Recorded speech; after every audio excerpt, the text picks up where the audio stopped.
bersama dengan Engkau. Berbicara Engkau lewat hamba-Mu, dan pakai hamba-Mu dengan Roh Kudus-Mu, berbicara sebebas-bebasnya, dan ada benih firman Tuhan yang akan kami ambil, kami anggap dan kami renungkan, dan kami Tuhan Yesus taruh di hati kami, pikiran kami.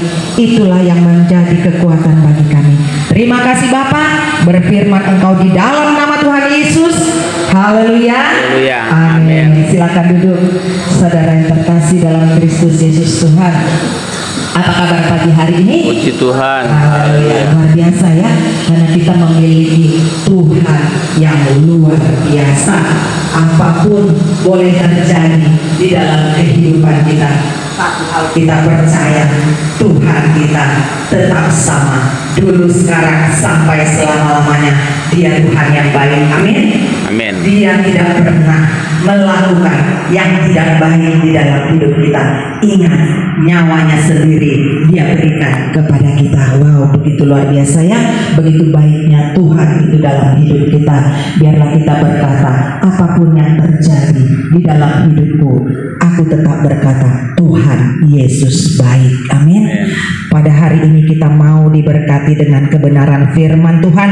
Sebelum kita melepaskan jenazah dari Koko, dari adik, dari paman yang kita kasihi, untuk kita lepaskan dia, untuk kita makamkan dia di tempat peristirahatan yang terakhir di muka bumi. Karena firman Tuhan berkata, ya, debu kembali kepada debu, tapi roh kembali kepada Bapa. Yang akan kita kuburkan nanti, yaitu dan tubuh dagingnya yang berasal dari debu tanah, dan dia akan kembali ke debu tanah. Tapi sebagai orang percaya, kita akan menerima kebenaran firman Tuhan. Mari saudaraku, apa kata firman Tuhan mengenai orang-orang yang sudah mendahului kita kembali ke rumah Bapa di sorga? Saudaraku, mari kita buka Alkitab kita di 1 Tesalonika 4. Di 1 Tesalonika 4 ayat yang ke-13 sampai dengan ayat yang ke-18, supaya kita mengerti ya saudaraku, supaya kita diberikan pencerahan, supaya kita itu sebagai anak-anak Tuhan yang beriman kepada Tuhan, kita mengerti tentang orang-orang yang sudah mendahului kita. Apakah dia berpulang begitu saja? Apakah dia kita tidak bertemu lagi dengan dia? Apakah dia meninggal dengan sia-sia? Tapi kita mau baca firman Tuhan. Apa kata firman Tuhan di 1 Tesalonika 1 Tesalonika 4 ayat 13 sampai dengan 18. Alkitab Lembaga Alkitab Indonesia memberi judul Tangan Tuhan. Mari saudaraku, kalau sudah mendapatkan, kita bangkit berdiri, kita menghormati firman Tuhan, kita baca bersama-sama dengan suara yang keras tentang kebenaran firman Tuhan ini. Ayat yang ke-13 sampai dengan ayat yang ke-18. Demikian firman Tuhan. Sudah dapat semua? Amin, puji Tuhan. Mari kita baca dengan suara keras. 2, 3. Selanjutnya kami tidak mau saudara-saudara bahwa kamu tidak mengetahui tentang mereka yang meninggal, supaya kamu jangan berduka cita seperti orang-orang lain yang tidak mempunyai pengharapan.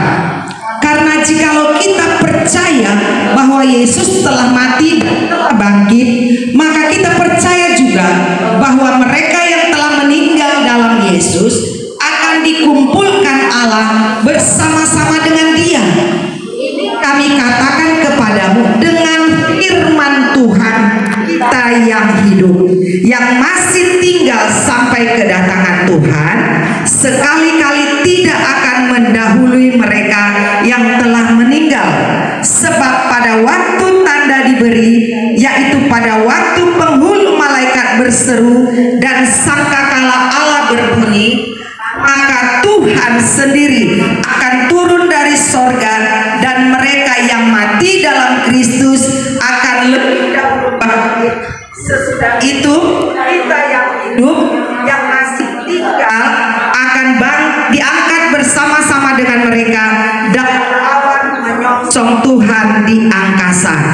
Demikianlah kita akan selama-lamanya bersama-sama dengan Tuhan. Karena itu hiburkanlah seorang akan yang lain dengan perkataan-perkataan ini. Haleluya, silakan duduk. Puji Tuhan saudaraku. Firman Tuhan jelas ya, apa yang Tuhan katakan tentang nanti kedatangan Tuhan, mengenai orang-orang yang sudah mendahului kita. Firman Tuhan katakan jelas di ayat 13, selanjutnya kami tidak mau saudara-saudara. Maksudnya saudara-saudara itu siapa? Saudara dan saya, kita semua orang yang sudah percaya kepada Tuhan, bahwa kamu harus mengetahui tentang mereka yang sudah meninggal. Supaya apa? Supaya kita itu jangan berduka cita berlarut-larut. Duka cita itu boleh, sedih itu boleh, menangis itu boleh, karena tandanya kita punya naluri, punya emosi. Tuhan Yesus saja juga pernah menangis. Ketika Lazarus meninggal, Tuhan Yesus juga menangis, saudaraku. Dia juga sebagai manusia turun ke dunia, dia menjadi manusia, dia juga punya yang namanya emosi.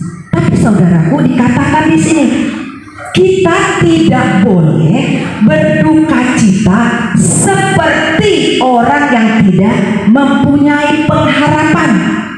Kita tidak boleh berlarut-larut berduka cita. Maksudnya apa? Kita tidak boleh terus-menerus meratapi orang yang sudah mendahului kita. Kita terus-menerus menangis ya kepada orang yang kita kasihi, yang sudah meninggalkan kita, baik itu papa kita, mama kita, koko kita, cici kita, adik kita, paman kita, siapapun itu. Kita tidak boleh, firman Tuhan katakan, berlarut-larut dalam kesedihan, berlarut-larut dalam duka cita. Duka cita boleh, kesedihan boleh, tapi kita harus tahu ya, supaya kamu jangan berduka cita sebagai orang-orang lain yang tidak mempunyai pengharapan. Karena jikalau kita percaya bahwa Yesus telah mati dan telah bangkit, maka kita percaya bahwa mereka yang meninggal dalam Yesus akan dikumpulkan Allah bersama-sama dengan Dia. Wow, kita itu diajarkan Tuhan Yesus sebagai orang beriman, kita nggak boleh berlarut-larut dalam duka cita, kita tidak boleh berlarut-larut dalam kesedihan. Sebagai orang percaya, kita tahu ya, orang yang sudah mati di dalam Tuhan, kita percaya.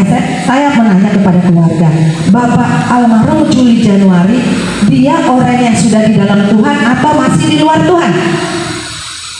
Sudah di dalam Tuhan. Berarti dia orang yang percaya kepada Tuhan, orang yang sudah ditebus oleh darah Yesus. Dia berhak meraih, dia berhak sebagai ahli waris yang meraih janji Bapa, bukan hanya di dunia tapi di kehidupan kekal. Dikatakan Mazmur 116 ayat 15, berharga di mata Tuhan kematian setiap orang yang dikasihinya. Bapak Juli Januari, dia sudah percaya kepada Tuhan, dia sudah menerima Tuhan dengan baptisan, menyerahkan hidupnya kepada Tuhan, dia sudah menjadi ciptaan yang baru, dia sudah menjadi miliknya Kristus. Saudara harus tahu bahwa setiap orang yang percaya, setiap orang yang menjadi miliknya Kristus, dia akan juga bersama-sama dengan Tuhan Yesus. Firman Tuhan katakan, sebagaimana Yesus yang sudah mati dan dia bangkit, kita percaya, orang beriman percaya, Bapak Juli Januari ya, dia itu tetap hidup. Apanya yang hidup? Rohnya tetap hidup. Amin.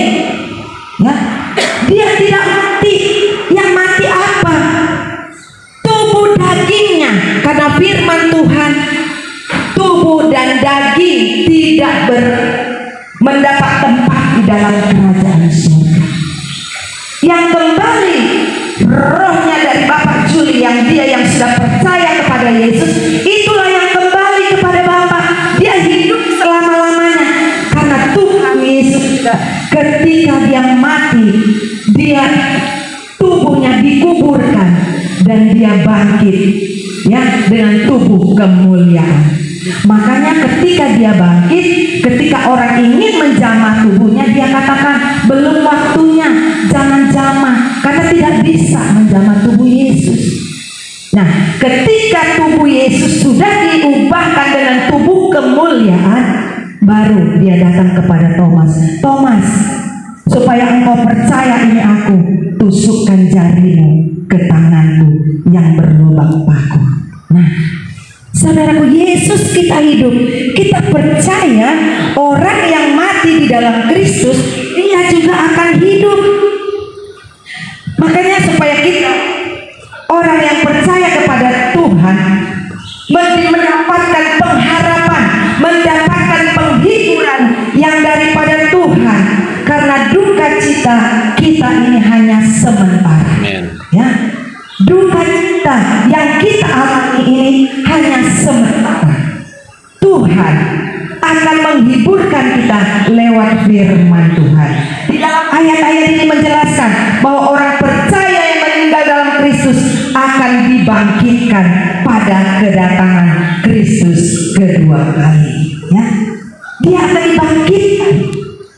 Ya, dibangkitkan pada kedatangan Kristus, dan bersama-sama dengan orang percaya yang masih hidup, mereka akan diangkat untuk bertemu Tuhan di awan-awan. Saudaraku, ada poin yang penting yang akan kita ambil melalui ayat yang sudah kita baca pada saat hari ini, agar kita tahu, agar kita bisa mengerti, agar kita tidak berlarut-larut di dalam duka cita. Ada hal-hal yang penting yang kita akan ambil dari 1 Tesalonika 4 ayat 13 sampai 18 ini. Poin yang pertama, pengharapan di tengah duka cita. Wow, sebagai orang beriman, Tuhan katakan di balik duka cita ada pengharapan yang Tuhan berikan kepada kita. Paulus tidak ingin, ya, karena yang menulis dari kitab 1 Tesalonika 4 ayat 13 sampai 18 adalah Rasul Paulus. Rasul Paulus tidak ingin jemaat di Tesalonika pada saat itu berlarut-larut di dalam duka cita seperti orang yang tidak mempunyai pengharapan. Tapi Paulus juga lewat firman-Nya bagi kita pada hari ini, khususnya keluarga yang tengah berduka cita, ada pengharapan di balik duka cita yang tengah dialami. Ya, duka cita, pengharapan itu apa? Karena pengharapan akan kebangkitan dan kehidupan kekal bersama dengan Tuhan. Ya, kita percaya kita akan keluarga berpisah dengan koko, dengan adik, dengan paman yang dikasihi hanya sementara. Ya, kelak kita akan berjumpa kembali. Bukankah itu suatu pengharapan yang pasti? Ini bukan kata saya, tapi kata firman Tuhan, kata Tuhan Yesus sendiri melalui Rasul Paulus yang berbicara kepada jemaat di Tesalonika. Ya. Pengharapan yang kedua, poin penting yang kita ambil yang kedua, kita harus tahu kebangkitan orang mati dalam Kristus pada kedatangan Tuhan Yesus. Orang-orang percaya yang telah meninggal akan dibangkitkan dahulu, dan mereka yang masih hidup akan diangkat bersama-sama dengan mereka untuk bertemu Tuhan di awan-awan. Wow, berarti ketika nanti Tuhan datang, orang yang sudah mendahului kita, mereka akan terlebih dahulu bangkit. Ya, ada pertemuan di udara. Ya, pertemuan yang sangat manis. Ada pujian katakan, ada pertemuan di udara, pertemuan yang manis. Saya rindu ketemu di sana. Jauh di udara, nyanyi Nyanyian yang terdengar yang belum pernah didengar adalah kegirangan, dan anak Allah yang pimpin kita pertemuan di udara. Ada pertemuan nanti di udara, saudaraku. Ketika Tuhan datang, kita bertemu di udara. Orang-orang yang sudah terlebih dahulu meninggalkan kita, mereka sudah lebih dulu dibangkitkan. Dan kita yang masih tinggal, mungkin ada di antara kita yang masih tinggal, kita tidak tahu kedatangan Tuhan itu kapan dan hari dan waktunya kita tidak tahu. Tuhan menginginkan hanya untuk kita berjaga-jaga. Amin. Kita harus berjaga-jaga. Entah kita nanti ya mengikuti ya apa yang almarhum pada saat ini hadapi, kita juga dipanggil Tuhan. Mungkin anak cucu kita yang belum dipanggil Tuhan, kita semua nanti bertemu di udara. Kita bangkit, yang sudah mati dibangkitkan lebih dahulu. Berarti yang dari kubur itu bangkit, dan yang masih hidup diangkat, saudaraku. Wow, bukan luar biasa ya? Ya, ada janji Tuhan, kebangkitan pada harinya Tuhan. Kalau yang pertama tadi pengharapan di balik duka cita, ya, ada pengharapan bahwa kita akan bertemu, dan juga ada janji Tuhan bahwa orang yang sudah meninggal itu akan bangkit terlebih dahulu dan ketika Tuhan datang. Dan yang ketiga, pengharapan akan hidup kekal. Ayat ini menegaskan bahwa orang percaya akan hidup bersama-sama dengan Tuhan selamanya. Haleluya. Orang yang sudah meninggal dan kita yang percaya kepada Tuhan, baik itu nanti juga kita meninggal ataupun kita masih hidup, orang percaya akan hidup kekal selama-lamanya bersama dengan Tuhan. Jelas Tuhan katakan, Yohanes 14 ayat 1 dan 2, Tuhan kita yang hidup, dia tidak hidup selamanya di dunia karena dia berasal dari surga, dia juga kembali ke surga, dia menyediakan tempat bagi kita. Dia katakan, di rumah Bapakku banyak tempat tinggal. Tempat tinggal kita bukan di dunia ini, saudaraku. Di dunia kita hanya sementara. Kita ibarat orang yang berkemah, ya, musafir. Kita akan kembali ke rumah kita yang sesungguhnya, karena kita adalah warga kerajaan sorga. Identitas hidup kita orang percaya bukan identitas hidup kerajaan dunia, tapi identitas hidup kita orang percaya adalah identitas kerajaan sorga. Kita harus tahu masa hidup kita di dunia ini hanya sementara, ada batas limitnya. Firman Tuhan jelas katakan kemarin malam penghiburan pertama, saya katakan batas umur kita di Mazmur 90, 60, 70, kalau kuat 80. Kebanggaannya apa? Penderitaan, saudaraku. Berarti di dunia ini penuh dengan penderitaan, kesusahan. Kalaupun Tuhan tempatkan kita di dunia ini, Tuhan menginginkan kita membawa misi kerajaan Allah itu ke dunia ini untuk membagikannya kepada orang lain. Kita menjadi warga kerajaan Allah, identitas kerajaan Allah, kita bagikan itu dengan orang lain. Caranya bagaimana? Kita melayani Tuhan, ya. Mazmur 90 juga ayat 12 katakan, ajar kami Tuhan menghitung hari-hari kami supaya kami beroleh hati yang bijaksana. Kita di dunia ini ada batas limitnya. Kita tidak selamanya seperti yang kita lihat. Batas limit umur dari almarhum Bapak Juli Januari 62 tahun dia sudah kembali karena dia warga kerajaan surga, ya. Selagi kita masih diberikan nafas hidup oleh Tuhan, kita isi hari-hari kita dengan melayani Tuhan. Ketika Tuhan datang menjemput kita, kita bersama-sama dengan Bapa di surga, hidup kekal selamanya. Kita harus tahu itu. Kita bukan tinggal di dunia ini selamanya. Kita seperti orang yang berkemah. Ya, kalau kita lihat, kalau anak-anak pramuka berkemah pasang tenda, ya mungkin 2 hari 3 hari, dan mereka akan bongkar itu kemahnya kembali dan pulang ke rumah. Demikian kan orang berkemah. Demikian juga dengan kita. Batas umur kita hanya Tuhan yang tahu.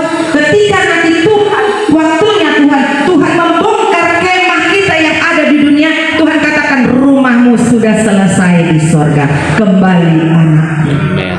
Bapak Juli Januari rumahnya sudah selesai di surga, dan dia kembali ke rumah yang sudah Tuhan sediakan, dan dia hidup selama-lamanya di kehidupan kekal. Yang pertama tadi pengharapan di balik duka cita. Yang ketiga, kita harus tahu bahwa orang yang sudah meninggalkan kita dan orang yang nanti yang belum meninggal kita akan dibangkitkan dan bersama-sama bertemu di udara.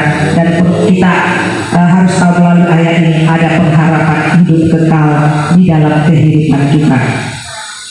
Yang keempat dikatakan di ayat yang ke-18, perintah untuk saling menghibur.